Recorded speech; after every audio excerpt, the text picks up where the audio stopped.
Joining us right now, Sandra McLemore, a travel industry insider.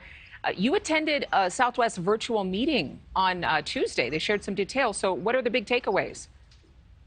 Yeah, look, there's nothing new at this stage. I think that the biggest takeaway that I got from it is that they've really pulled back their schedule. So what we're seeing now is that Southwest have chosen, because they feel like it's in their best interest, to only operate 1/3 of their route. So that means 2/3, as we know, more than 2/3 is canceled. And the reason they have to do this, Adrienne, is they've got to move crew and aircraft. You see, Southwest is not set up like other airlines. They don't have one big hub like we see most airlines have. They built their airline infrastructure around communities dotted around the country, which means in a situation like this, they've got crew everywhere. They have aircraft everywhere, and they basically feel that the best way to move everybody is to cancel flights, get the aircraft in the right places, get the crew in the right places, and then they have some hope of being able to get things back to normal. But we're seeing people who right now cannot get a rebooking until the 1st of January, the 2nd of January. We also have seen Southwest suspend new bookings until at least the 3rd of January.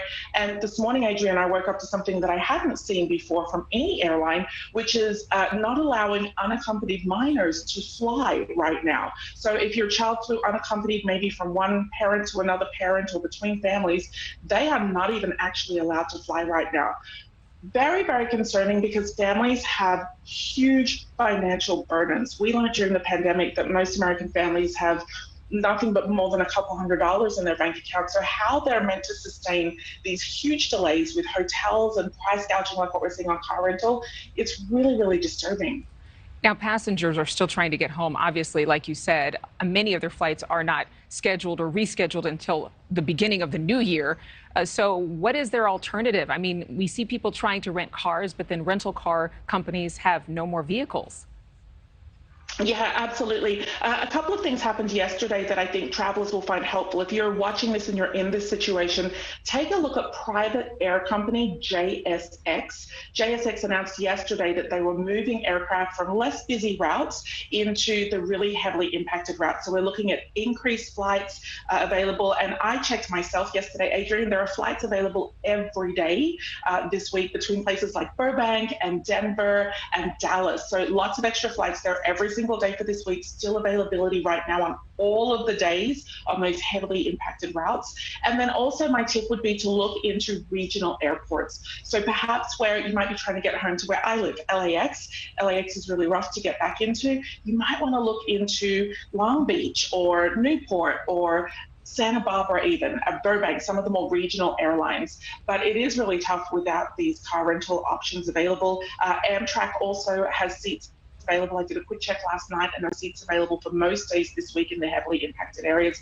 That being said, the costs are astronomical, and so it is difficult when we see these families sleeping in the airport and they just don't have a way to be able to pay for these new ways to get home. Well, and again, a lot of hotels, because of all those cancellations, booked solid, so you couldn't get a room, so you have to resort to that. Really quickly, we don't have much time here. Do you know if Southwest is reimbursing any passengers or offering credits for hotels or rental cars or the train or the Greyhound, whatever they've had to do to get home? Yeah, so back in the summer, Southwest signed an agreement with the Department of Transport that they would be accountable, like all the other airlines. Secretary Buttigieg met with them yesterday. He said he will hold them accountable. On their website this morning, the latest update is send us your receipts. We'll be as reasonable as we can, but there's very clear direction there. I definitely recommend that people hold on to their receipts. And Adrienne, a top tip, don't just hold those receipts, photograph them, email them to yourself or text them to yourself. Cross fingers they get some money back. Yeah, especially since we tend to lose those pieces of paper. Thank you so much. Thank you for watching. Go to newsnationnow.com to find NewsNation on your television provider. And don't forget to click the red subscribe button below to get more of NewsNation's fact-driven, unbiased coverage.